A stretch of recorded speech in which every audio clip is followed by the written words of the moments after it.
Sir, makulit na ako! Ayos din ako! Nahihirapan na ako, sir! Sir! Aray!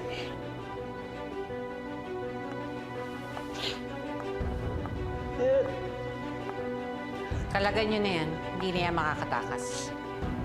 Bing, nagmamakawa ako sa'yo. Paano na sila nanay tsaka si tatay? Nag-aalala sila sa akin. Kapag nakalabas na ang DNA test at napatunayang ikaw ang anak ni Ramon, dito ka natitira. Kami na ang pamilya. Aling Bing, ayoko. Ayoko. Nagmamakawa. Baka wala mga... Manahimik ka na! Ang dalawa, bantayan niya. Yes, boss. Sir! Sir! Sir! Alisin niyo ako, sir! Sir! Ayoko dito! Gusto ko sa Quiapo, sir! Gusto ko sa Quiapo, sir!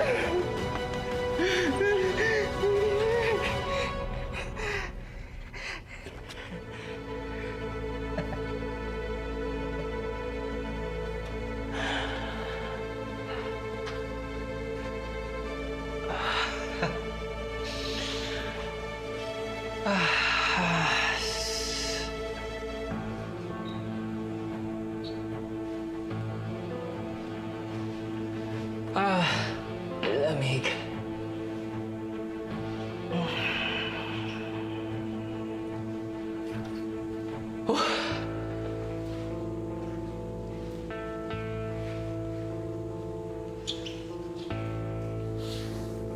Laki ng kama ko.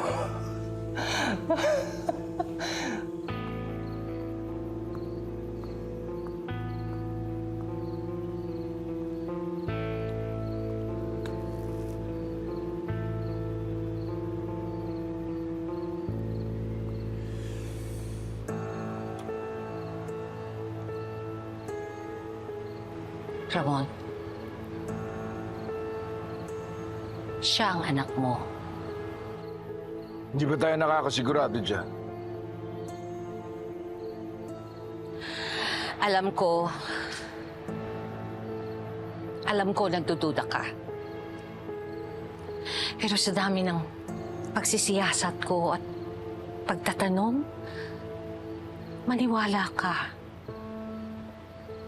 Siya ang anak mo. Don't pull my leg, Olga. Alam ko may binabalak ka. Ramon, aaminin ko sa'yo.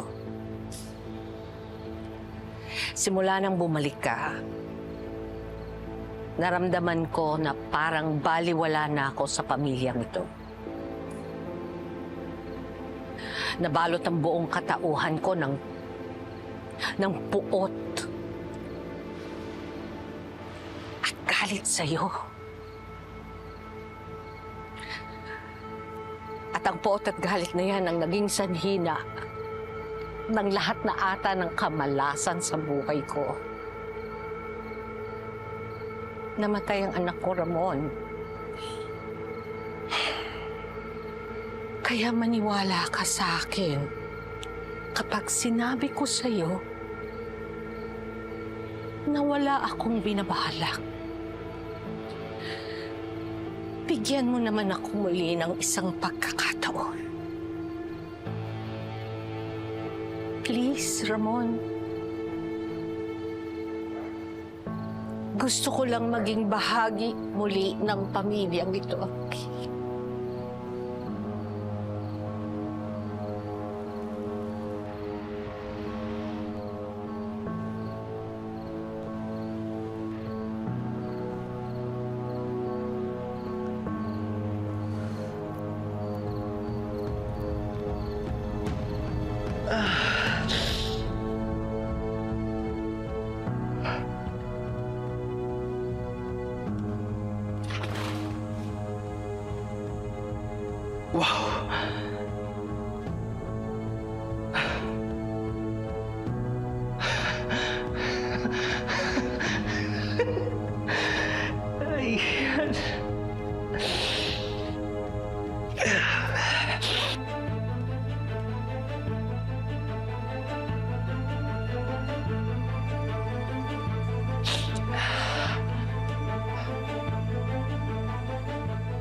ito pala dapat ang mundo mo, Tanggol.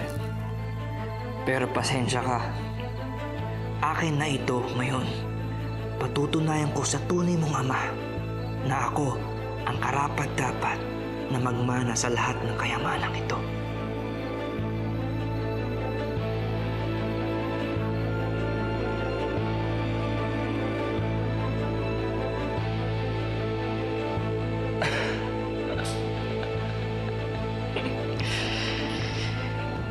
Ay,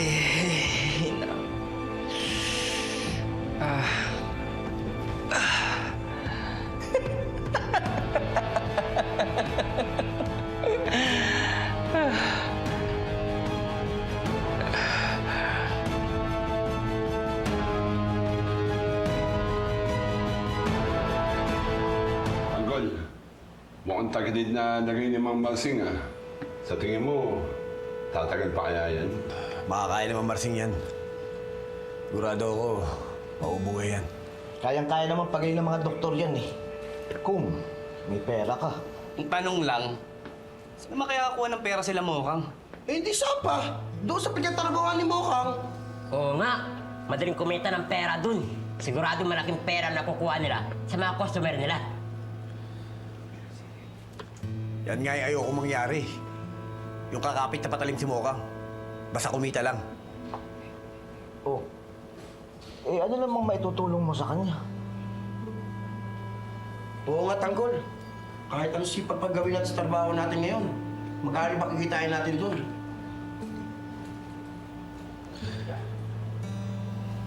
Eh kung mangutang kaya ako kay Mang Berting, pautangin kaya ako nun. Subukan mo. Baka sakali may malaking pera ang naitatago si Mang Berting. Ang tanong, pautahin ka kaya nun? Bahala na. Malay natin. Ibigay Dr. Mendez lahat ng mga reports ng regarding sa kanya, okay? Thank you, Doc.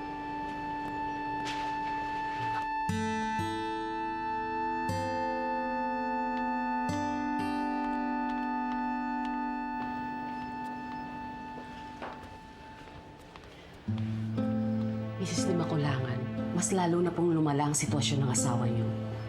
Kinakailangan na po siyang maoperahan sa lalong madaling panahon. Pero paano po yan, Dok? Wala po kaming pera. Basta sabihan niyo na lang kami kung kailan kayo magiging handa. Kailangan na po talaga siyang operahan. Excuse me po.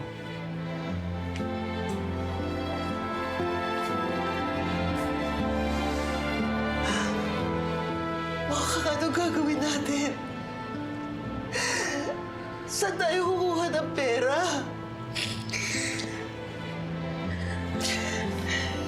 Tay, kailangan makagawa na ho ako ng paraan. Baka kasi kung ano na mangyari kay tatay eh. Anong gagawin mong paraan? Saan tayo kukuha ng pera? Basta na eh. Nagawa ko ng paraan. Ha? Gagawa tayo ng paraan. Kasi gagawa tayo ng paraan. Gagawa kami ng paraan.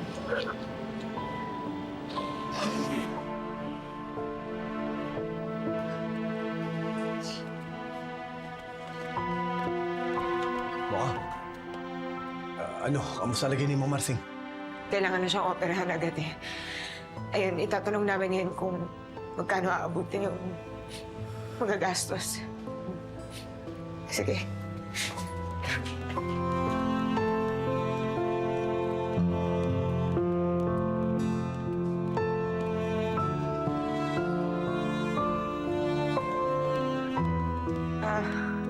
Dok. Gusto ko lang po sana itanong, magkano ba aabutin yung operasyon ni tatay? Ang magagastos natin aabuti ng 1.2 million. Pero kinakailangan niyo munang mag-down payment ng 50% bago simulan ang procedure.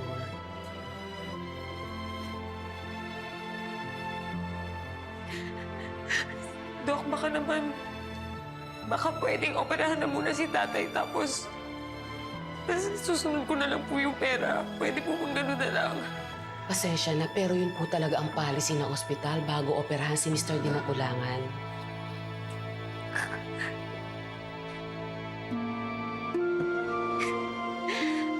Sige po, gagawa po po ng paraan.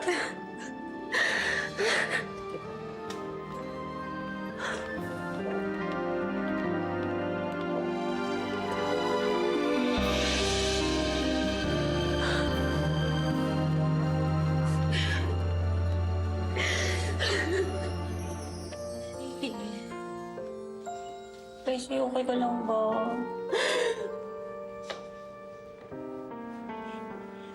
Hindi ko na nga alam kung saan kamay ako ng Diyos kukuha ng pabayad sa ospital. Tapos ngayon, kailangan ko pa magbigay ng down payment.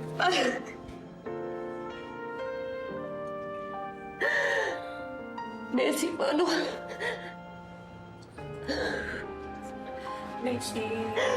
Bessie, paano kung hindi ko magawa ng paraan? Baka di na magtagal si tatay, Bessie. Bessie, kaya mo yan. Magagawan mo yan ng paraan. Hindi ka pababayaan ng Diyos.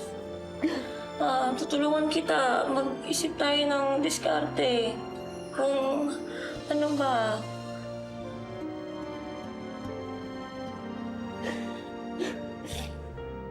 Isa lang yung naisip ko paraan. Ano yun? Yung lalaki kanina. Sinabi niya sa akin, kung bibigay ko lahat ng gusto niya, at kung papakasalan ko siya, tutulungan niya ako sa lahat ng problema ko, tapos ibibigay niya lahat ng gusto ko. Bessie, ano ibig mong sabihin? Ibibigay mo na sa kanya yung gusto niya? Sigurado ka na ba? Kasi kung yun lang naman yung natatanging paraan, wala naman ako magagawa, diba? Tatay ko to eh. Tatay ko siya eh.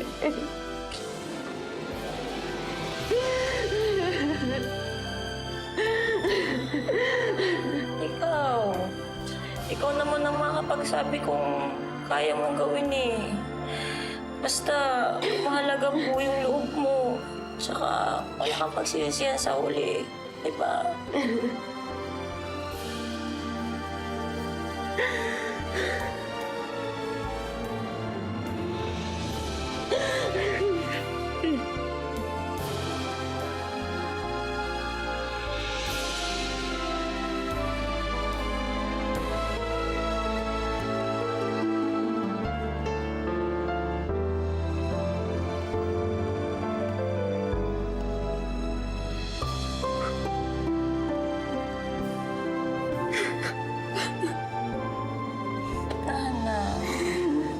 Mukhang.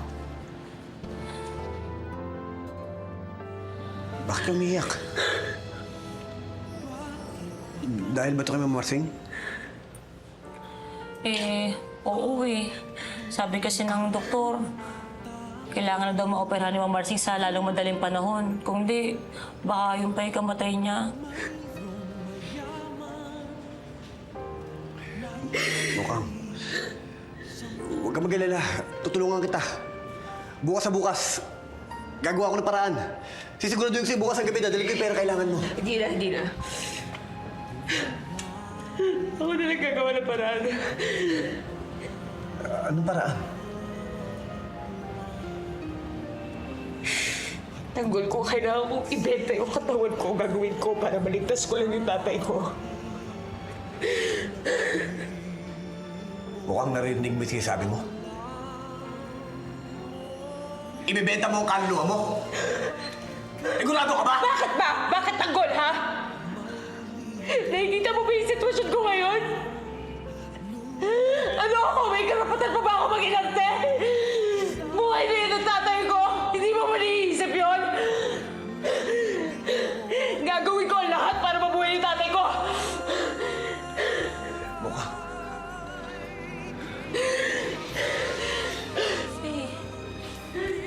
Mukhang! Mabuti pa, Tanggol. Umuwi na lang kayo. Sige na. Ako na lang bahala kay Bessie.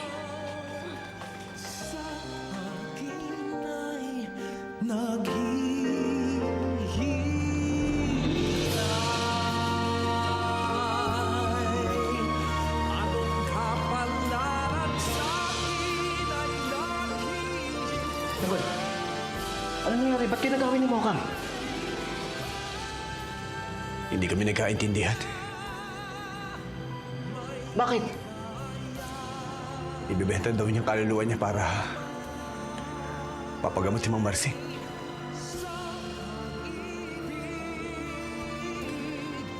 Wala ka nang magagawa, Tanggol. Ikapit na sa patalim si Mokang. Kung ikaw man ang malagay sa sitwasyon niya, di ba gagawin mo rin ang lahat para matulungan ang tatay mo?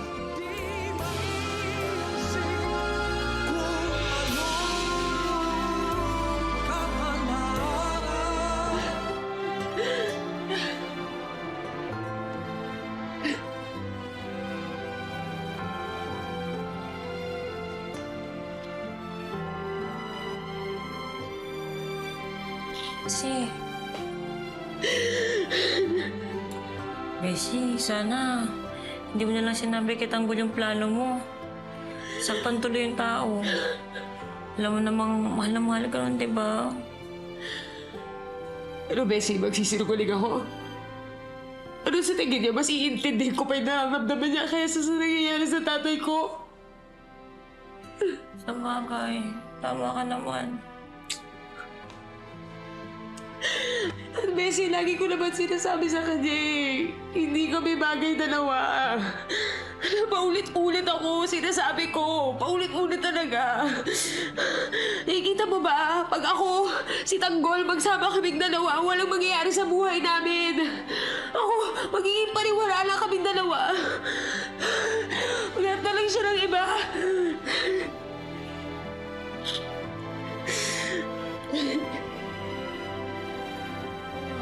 Kalma na.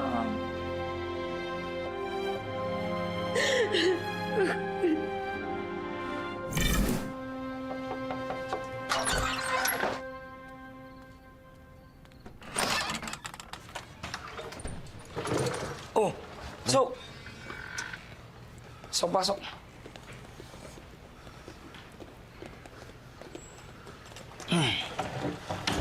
Tanggol, ba't kayo na kayo? Nag-aalala si Boss Berting, baka nahuli kayo ng polis. Friend, pasensya na. May magandang balita naman kami. Nakahanap na kami ng trabaho. Saka pasensya na dahil ang dami kasi namin pinunta ngayong araw na to eh. Buti naman kung ganun. Buti, nakauwi kayo ng ligtas. Friend, sila Lucio ba nakauwi na? Oo, kaya na pa sila umuwi. Kinausap nga ni Boss eh. Sige, friend. Akit na kami. Para makatulog na, mag-uumaga na eh. Sige, pahinga na rin kayo para makapagpahinga na rin ako. Nintay ko kayo, nag-alala ako eh. Sige na. Salamat, friend. Sige.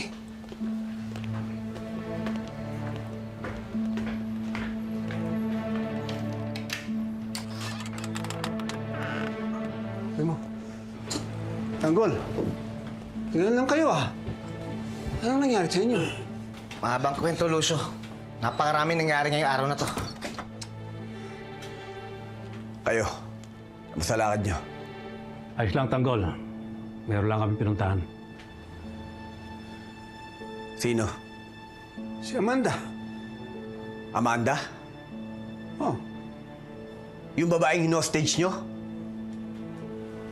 Alam niyong hinahanap kayo ng grupong yun ah.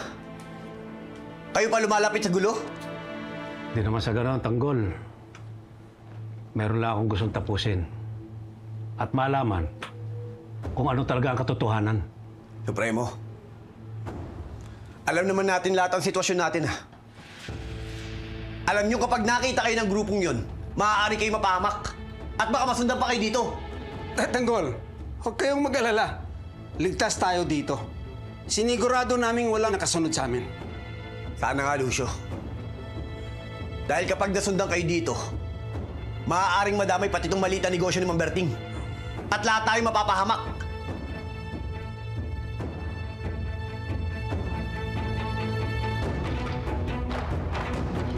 Sige na. Pahinga na kayo.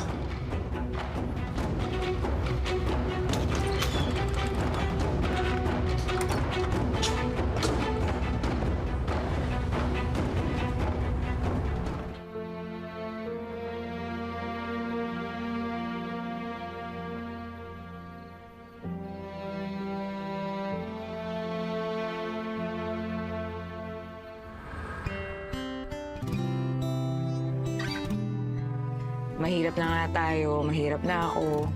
Sorry pero mahirap pa rin ba yung pipiliin ko?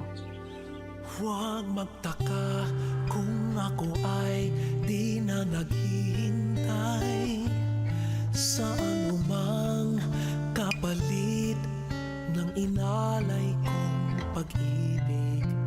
Kulang man ang iyong pagtingin, ang lahat sa'yo'y ibibigay kahit di mo man pinapansin.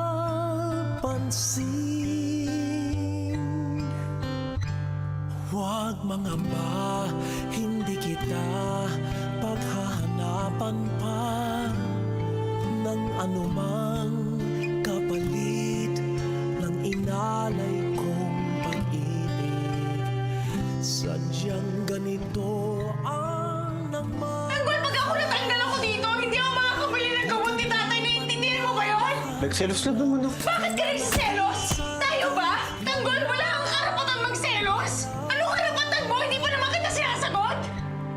At kung hindi man dumating sa akin ang panahon na ako ay mahalin ulit, asahan mong di ako magdaramdam kahit ako ay nasasaktan.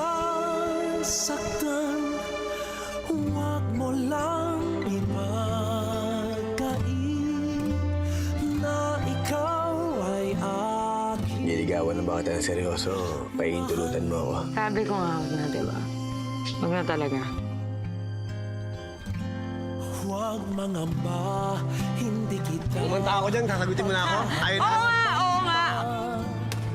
Ng anumang kapalit ng inalay kong pag-ibig. Sadyang ganito... Titiis ako mukhang maghihintay ako sa'yo. Hanggang dumating na yung panahon na pwede mo na akong mahalin. Alam ko hindi ito yung tamang pagkakataon. Pero gusto kong malaman kung may pag-asa ba ako sa'yo. Siguro kung iba yung sitwasyon natin, kung hindi ganito yung kalagayan ni tatay. Pero hindi. At kung hindi man dumating sa akin ang panahon na ako ay mahalin ulit. Mga bata pa lang tayo, inamin ko naman sa'yo kung gaano kita kamahal eh. Alam mo naman gagawin kong lahat para sa'yo. Kadalasan mali lang yung pamamaraan ko pero hindi na kaya ng damdamin ko eh. Lalo na ngayon sa nakikita ko sa'yo. Hindi ko gusto yung pinagdadaanan mo. Pero wala naman akong magawa. Kailangan kong ibenta yung katawan ko, gagawin ko para maligtas ko lang yung tatay ko. Ibibenta mo ang kaluluwa mo? Regulado ka ba? Bakit ba? Bakit tanggol, ha? Ano ako? May karapatan pa ba ako mag-inarte? Gagawin ko ang lahat para mabuhay yung tatay ko. Hindi man dumating sa akin ang Halika na. Hindi ko kaya nakikita ko dito. ay mahalin mo rin. Asahan mo di ako magdaramdam kahit ako ay nasasaktan. Huwag mo lang ipagkait na ikaw ay aking mahalin.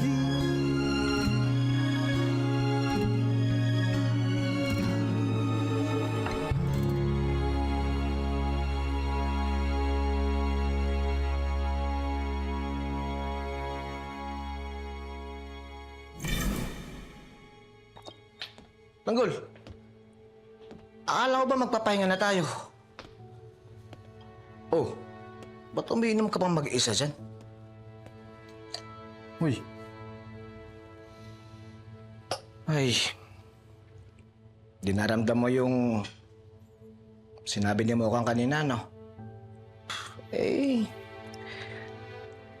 wala na tayong magagawa doon, Tanggol. Kailangan na lang natin intindihin yung kalagayan ni Mokang. Ginagawa lang naman niya yun para sa pamilya niya eh. Para gumaling si Mang Marsing. Eh kahit ikaw naman eh. Gagawin mo ang lahat para sa pamilya mo kung mangyari sa'yo yun.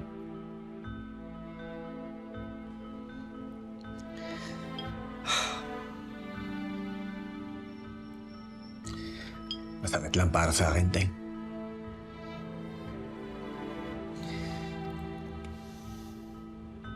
Hindi ko kayang nakikita ang ganun sa Mokang.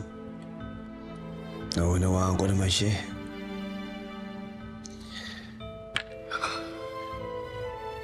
Pero ang hindi ko alam kung paano ko tatanggapin ang sitwasyon niya ngayon. Baka kailangan mo maghanap ng ibang babaeng iibigin, yung mas simple, yung mas maayos, para hindi ka nasasaktan ng ganyan.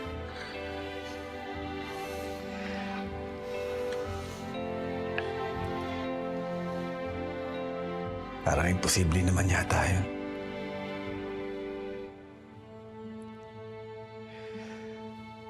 Alam mo naman si Mokang lang ang nilalaman ng damdamin ko eh.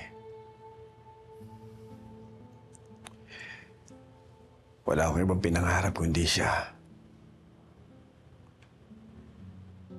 Pero parang... ang nakikita ko parang imposible.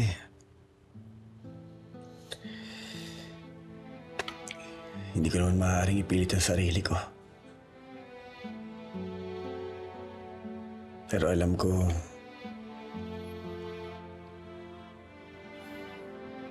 mas importante sa kanya ang pamilya niya. At alam kong tama yan.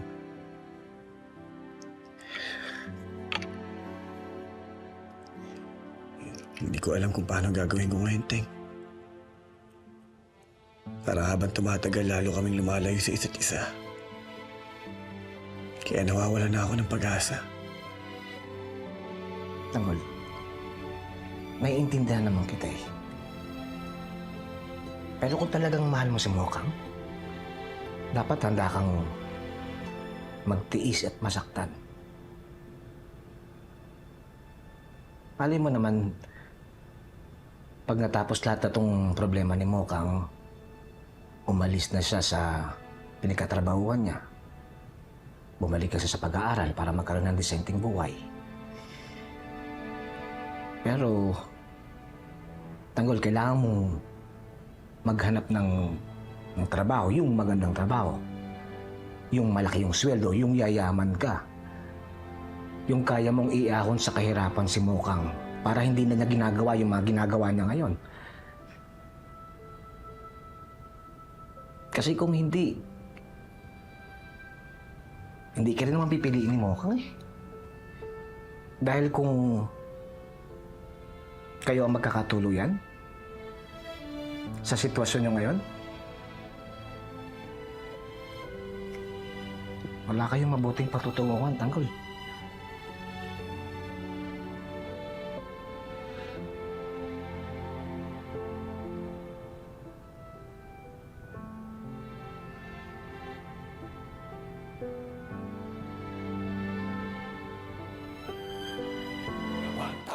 Sino mang nangangailangan, saan mang galing tutulungan, tawagin lamang ang ating tagapagtanggol. Laban sa mga ganit at sinungaling humanda, pagkat nandito na ang ating tagapagtanggol. Sino mang nangangailangan, saan mang galing tutulungan,